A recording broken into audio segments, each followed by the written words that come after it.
Assalamualaikum warahmatullahi wabarakatuh. Pada kesempatan kali ini kembali lagi bersama saya Mitra. Kita akan mereview buku Tradisi Amalia NU dan dalil-dalilnya. Kita akan ke biodata atau fisik buku ya. Jadi judulnya adalah Tradisi Amalia NU dan dalil-dalilnya. Penulisnya adalah Kiai Haji Abdul Manan Abdul Ghani dan Abdurrahman Al-Jawi, editornya Haji Saiful Amin dan Ibnu Husain. Terbitnya PBNU dan ini cetakan keempat Februari 2017 dan covernya seperti ini. Atasnya paper ya, belakangnya ada gambar kalau nggak salah Masjid Agung Demak dan ada logo NU dan alamat PBNU serta judul. Nah, buku ini sebenarnya merupakan panduan ataupun dalam beraswaja Ahmadiyah itu harus mengetahui tradisi Amalia NU, meskipun nanti wilayahnya ada Fikroh, Harokah Amalia dan Harokah ya, atau gerakan. Nah, dalam buku ini sebenarnya tidak hanya berisi tentang dalilnya saja, tetapi ada dasar-dasar ataupun penjelasan dari dalil tersebut, sehingga nanti dalam mengambil keputusan atau mengambil hukum itu kita tahu bahwa Amalia NU ternyata itu ada dalilnya, tidak hanya berasal dari budaya ataupun berasal dari asumsi masyarakat setempat.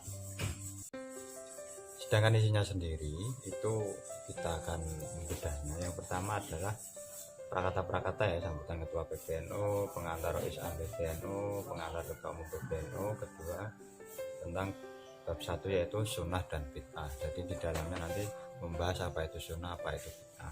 Dan selama ini Amalia NU dituduh sebagai bid'ah, dan di sini sudah ada dasar ataupun dalil ketika ada kaum sebelah atau minhum yang memang menyerang tradisi, kita bisa mencari dasarnya itu di sini. Kemudian bab 2 tawasul dan istighosa, bab 3 tawasul dan istighosa dengan orang-orang yang telah meninggal dunia, khususnya ini dalam konteks ziarah kubur ya.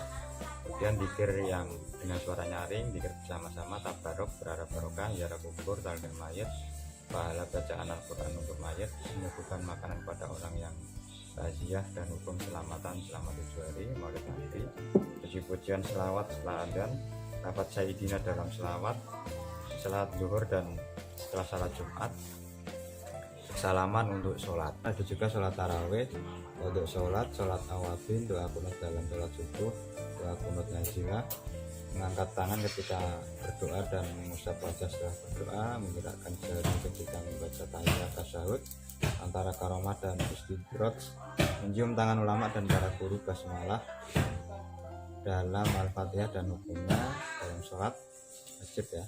Adzan 2 kali pada sholat Jumat, adzan dan iqamah saat mayit dikubur, hukum bermadhab, dan ada epilog tidak semua bid'ah sesat, dan deklarasi hubungan Pancasila dan Nahdlatul Ulama. Jadi isinya kira-kira itu, dan ini buku yang memang saya kira menjadi salah satu buku wajib khususnya dalam melawan Amaliyah ya. Yang Amaliyah ini sebenarnya tidak hanya penggabungan unsur budaya dan agama, tapi memang ada dasarnya. Di sini kita bisa sebutkan seperti contoh dasar hadis ataupun dasar lain yang memang mengapa harus membaca Sayyidina dalam mengucapkan sholawat, tentunya baik di dalam atau di luar sholat.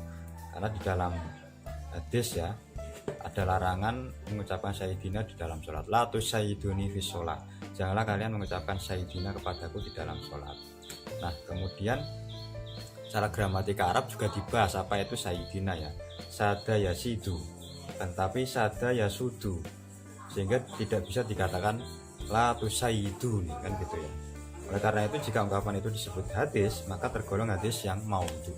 Artinya ini juga membedah, ada dasar hadis yang itu melemahkan tradisi atau Amalia NU itu ternyata ditelisik, ada kritik hadisnya, apakah itu hadis yang benar-benar sahih atau maudhu atau bahkan lemah atau palsu ya. Di sini saya kira menjadi salah satu buku yang memang wajib dimiliki oleh warga ataupun pengurus NU dari tingkat ranting sampai PB, karena ini menjadi salah satu dasar ketika kita mau melakukan semua amaliyah atau tradisi NU yang memang hari ini praksis mendapat serangan dari kaum-kaum sebelah atau minhum yang memang melemahkan atau mereka menghalalkan segala cara, mencari dasar-dasar hadis yang maudhu maupun yang doif untuk melemahkan tradisi kita. Nah, buku ini menjadi jawaban. Buku ini memiliki kelebihan selain dasar dari hadis ataupun dasar dari Al-Quran dan beberapa literatur ataupun kitab-kitab kuning ya, juga memberikan kepada kita bahwa semua amalia ilmu itu harus dicari dasar atau dalilnya, sehingga kita semakin mantap dalam melakukan amalia-amalia itu, baik yang nanti berhubungan dengan Allah, dengan manusia ataupun dengan alam itu sendiri. Maka memiliki buku ini saya kira menjadi kewajiban.